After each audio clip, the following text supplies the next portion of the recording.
Good morning. I'm Amy Slaughter Myers. I am the Rector of St. Francis Episcopal Parish and Community Center. I am the Rector as of January 1st, 2023, and I am sitting here today with Kristofer Lindh-Payne, who is the mission developer for St. Francis Episcopal Parish and Community Center. And we wanted to take this time to talk a little bit about what a mission developer is. It's likely a position that you haven't heard of before, and to sort of talk a little bit about 2023 at St. Francis, what our hopes are for St. Francis going forward, and what St. Francis can learn, how St. Francis can learn and grow by having someone on staff who is a mission developer. So Kristofer, what is a mission developer? That's a great question, Amy. It's good to be with you all for this video. So there's lots of ways of trying to explain the concept of the work of a mission developer. It's a term that gets used in the Episcopal Church more and more frequently. It's a person that's called to lead in some of the areas of growth and innovation. Sometimes it's recovering parts of our tradition, but it's about moving ourselves as a community of faith deeper into what God is calling us to do. And that's about listening, but it's also really about responding and being obedient to the call and claim that God has on our lives. So at St. Francis, we've been a part of so much change and challenge during this, and there's been some amazing gifts and blessings. For me, this feels like one of an incredible blessing to have the opportunity to have the freedom to be able to do this work that's grounded here at St. Francis in our Episcopal Parish and Community Center, but it's also helping us to reach beyond even that parish geography that's beyond us. Those are some of the things that I think about.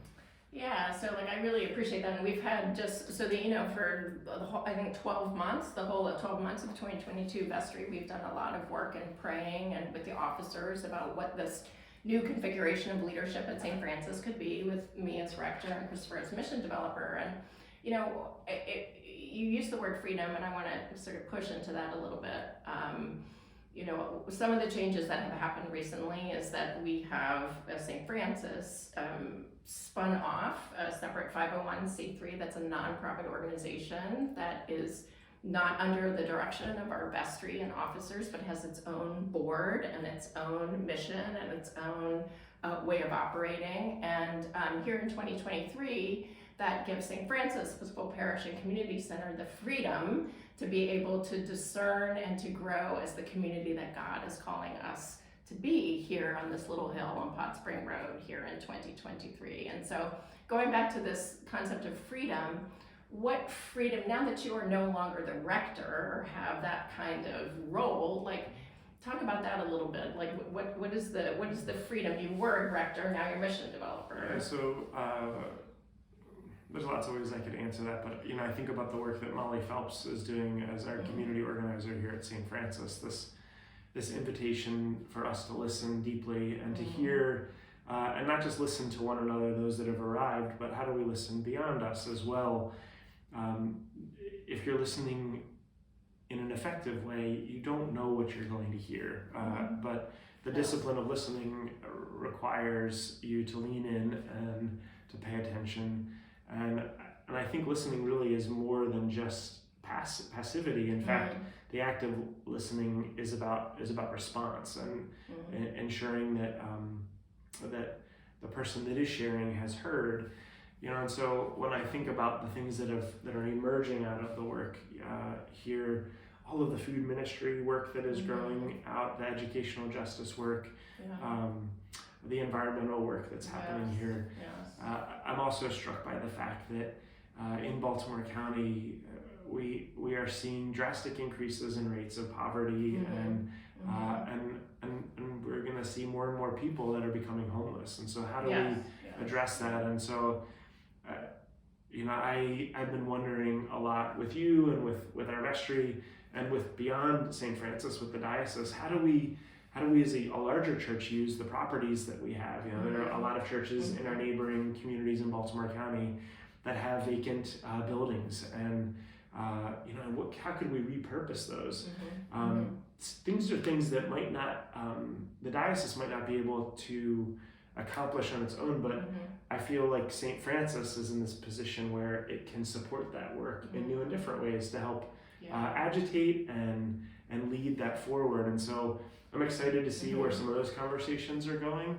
And that freedom of time to be able to engage new possible partners, to be able to listen, those are some of those things that I've been thinking about.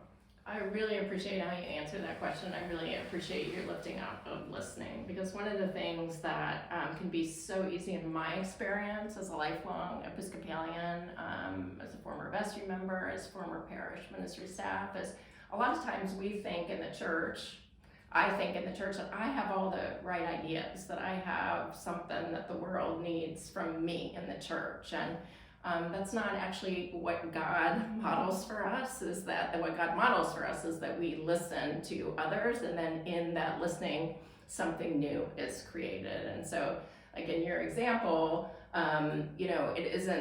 we're listening to our neighbors in order to discover what it is that meets everyone's needs for relationship, needs for community, needs for health and wholeness.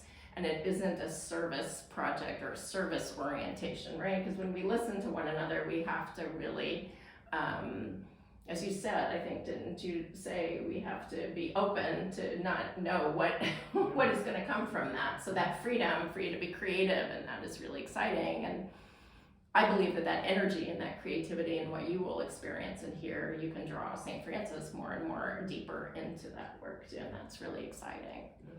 So this was just a little taste of conversation with the mission developer.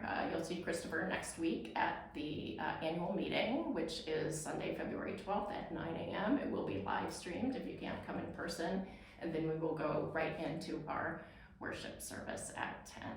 So I hope to see you there. Until then, peace. Peace.